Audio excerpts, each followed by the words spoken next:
welcome Luzon, Visayas kag Mindanao, Philippines to abroad. Yari naman kita karon sa aton live session sa subong gabi kag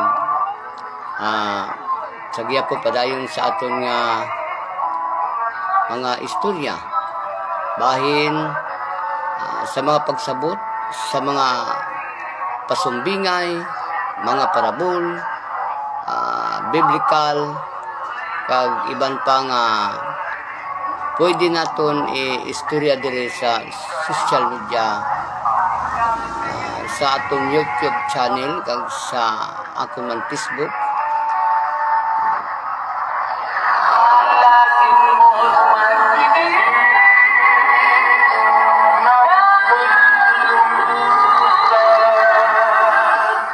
Sa akong mga amigo kag mga amiga, maayong gabi sa inyong tanan. Luzon, Visayas kag Mindanao, Philippines, PBM Missionaries. Kinahanglan naton nga mag-relax sa subong nga tempo. Kag padayon ang pagpakabugnaw, pagpakatubi para lamang nga sa kahupayan sa atong panahon nga mainit.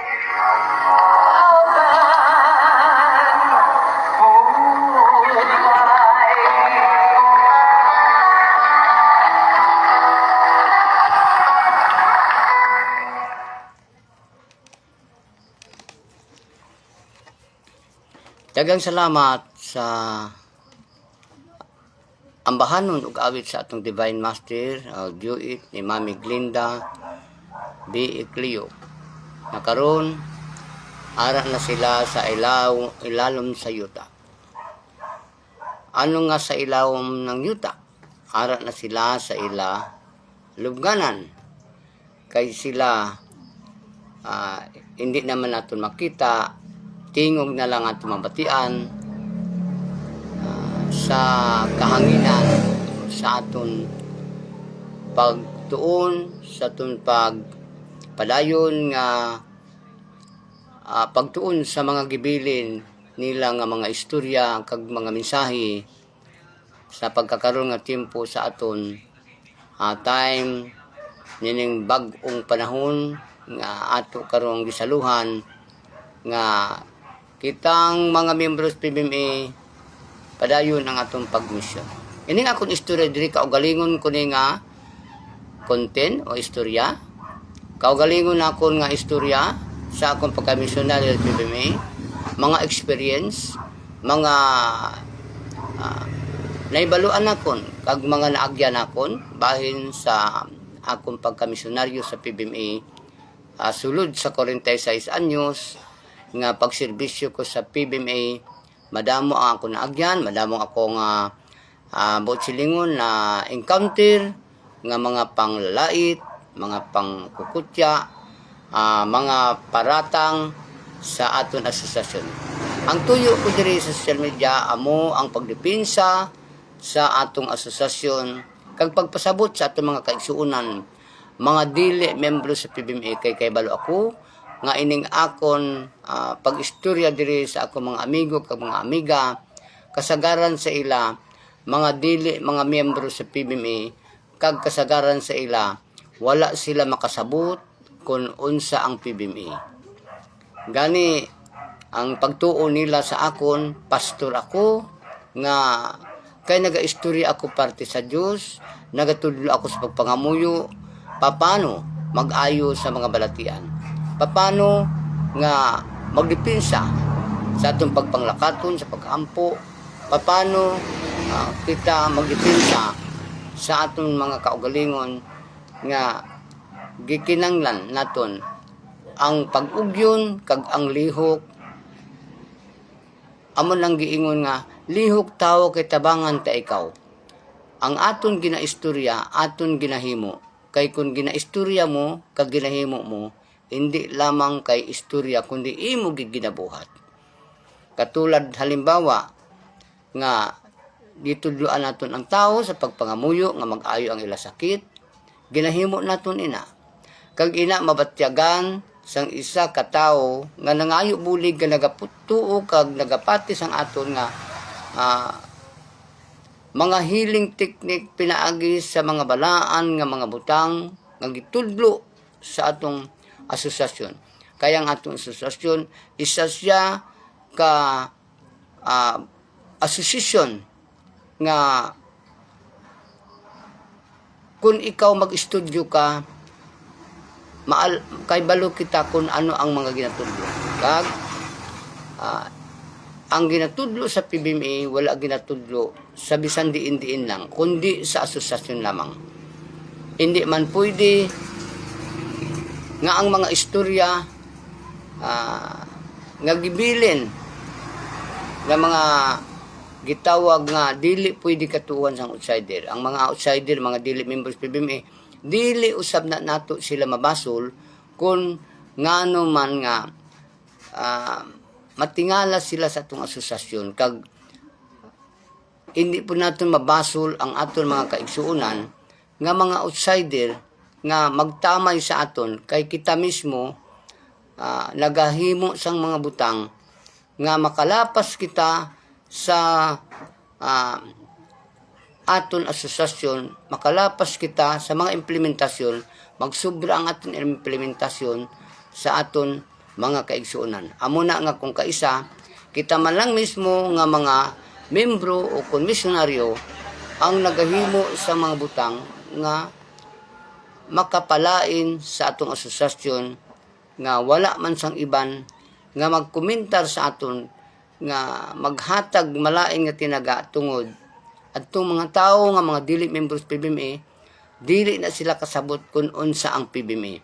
Gani ining akon istorya isa ini kapag balansi nga para maintindihan sang aton mga isuon nga mga dili mga members PBMA. Wala man ako ga dahumgid kung mutuo man sila sa akon istorya. Pero ang akon istorya nagapangabay kag nagahatag mensahe sa ila sa inyo nga ako mga amigo kag mga amiga labi na gitong nagapati kay dili ta makita ang tao kung nagapati gid siya kay kun anong akon ihambal nagapati siya nagaayo gina siya sa sakit. Pero kung hindi siya magpati sang istorya hindi gina siya mag-ayo. Kay bisan diin kita magkadto nga mga grupo kung hindi ka man magpati hindi gid nimo makuha ang insakto nga mga balita. Hindi kita mag-alam kay wala kita nagasunod sa mga pamatakaran. Amo lang gyapon sa PBMA kung hindi kita magsunod sang mga ginatudlo sang isa ka misyonaryo kag kitang mga membro mismo nga wala man kasunod nagalapas kita sa mga balaod sa atong asosasyon, may posibilidad nga hindi gihapon kita makaintindi kita mismo nga nagdala sang aton mga butang. Karon diri sa social media, ang akon dili gina istorya amo ini ang ako mga kaagi sa mga ma-encounter ko kay usahay ma-encounter ko ang mga pamangkot nga mahambal sila. Makita nila gani ang akon singsing, makita nila mahambalan sila. Ay PBMA kagali. Ang hambal ko naman, PBMA ako. Para pagyapon ng PBMA. Ma-open topic dayon nga amo ni ang inyong asosasyon, amo na. May mga istorya dayon nga mga negatibo nga iistorya nila sa imo. Kay ang mga tao nga naga-istorya sa akon, daw sila pabala ang nakahibalo kung ano ang PBMA. Mas damo pa sila sang nahibalaan sa akon nga dili sila mga members PBMA. Kay may ara kita mga kauturan nga mga hindi members PBMA nga daw sila pa ang mag-istorya sa imo, daw sila pa ang nakahibalo kung ano ang PBMA. Ikaw mismo nga membro sa PBMA, misyonaryo, daw pariyo ato nga daw wala ka kahibalo kung ano ang PBMA. Kay sa ilang pagtuo, inosente kita, sa ilang pagtuo, gitunto kita nga mga membro sa PBMA. Amo na ang ila pagtanaw sa akon bilang ako misyonaryo sa mga ma-encounter ko nga mga istorya. Hinuon, hindi malikawan nga ang pagtanaw nila sa akon, nubo gid siya ang pagtanaw. Basta ikaw misyonaryo kas PBMA, kay tungod lagi sa mga istorya nga ila haka-haka, kundi mga haka-haka, nga ila mabatian, nga ang PBMA amo ni kulto, ang PBMA amo ni panulay, ang PBMA amo ni amo to, amo ina ang ila mga istorya nga akon, nga naka-istorya ko diri sa social media, tungod ma-encounter ko ini nga mga tao. Kag ini nga mga tao, bisan anhon mo na sila paintindi, tungod kay naggamot na sa ilang kasing-kasing nga wala sila kaintindi kung ano ang PBMA, tungod ina sa mga amo nang gisiling bala nga ang kagaw sa kahisa walay tambal. Bisan diin ta makadto mga kaigsunan, ang kahisa wala gid bulong, no? Gani ano bala ang natabo sang atong Ginoong Jesucristo? Tungod sa kahisa, tungod inggit sila, gipapas nila ang grupo ni Jesus Christ.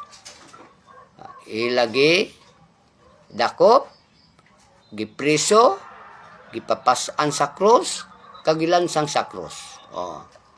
Tungod ato sa mga kahisa, mga kaigsunan.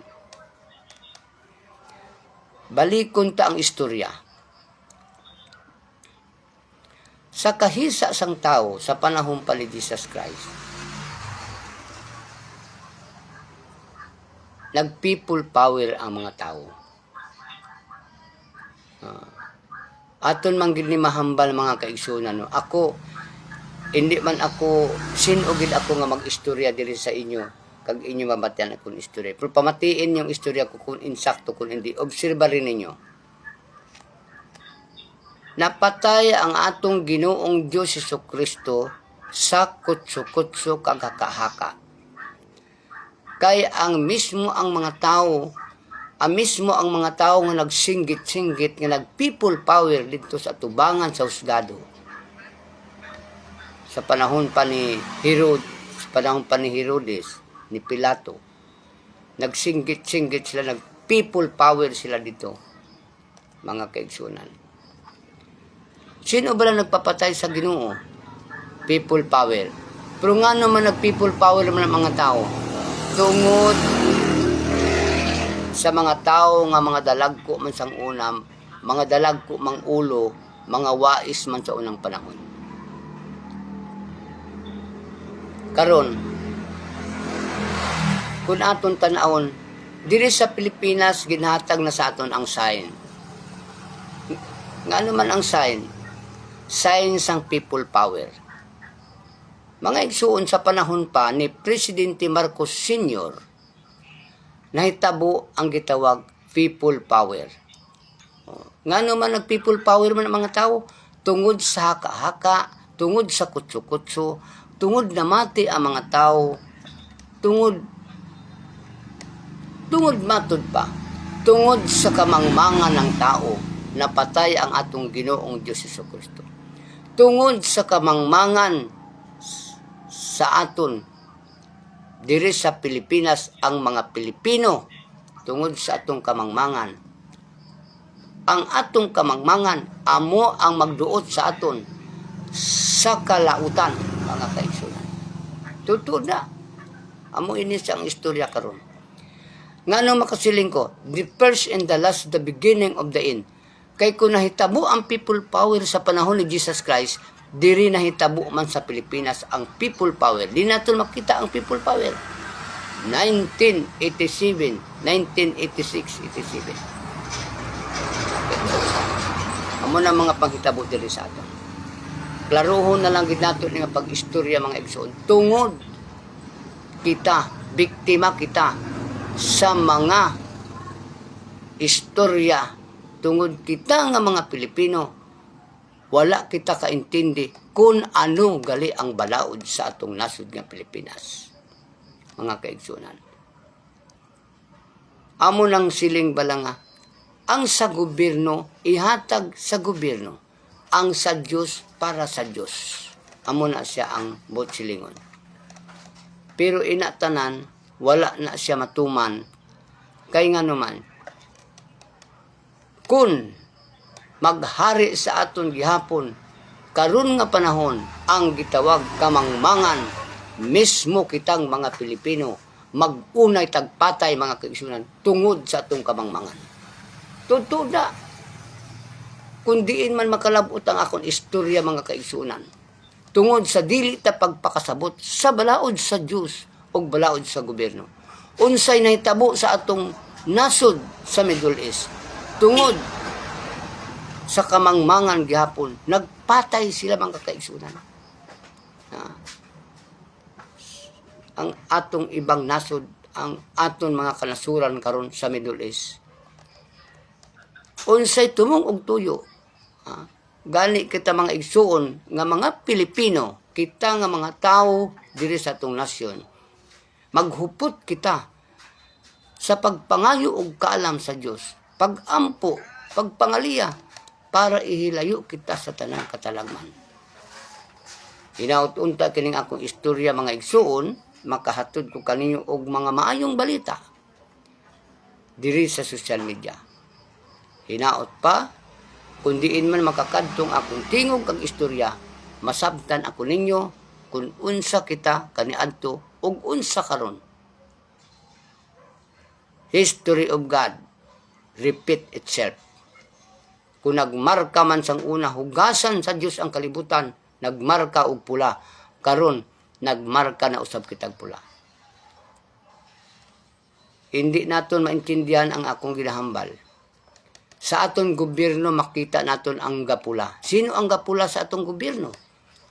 Sino ang gapula nga mga tao sa atong gobyerno? Nagpasabot ka na nga ara sa ila ang katungod sa paglimpyo sa atong nasod nga Pilipinas para mahusgahan ang tao mga kaigsunan. Kay dili man tao o dili man Diyos ang maghusga sa atong diskalibutan, kundi kita mismo nga mga tao maghimo sa mga butang kalapasan para mag-unay patay ang mga tao mga kaigsunan. Mao totoo na. Walay Diyos naghukom sa kalibutan. Kita mismo nga mga tao nag-unay tagpatay kay lahi kitag prinsipyo. Wala nagkahiusa ang atong prinsipyo mga kaigsunan. Tungod nga naman, tungod sa balaod, tungod sa atong kamangmangan. Nga naman balaod, dunay kamangmangan. Kay wala kita makasabot sa balaod sa gobyerno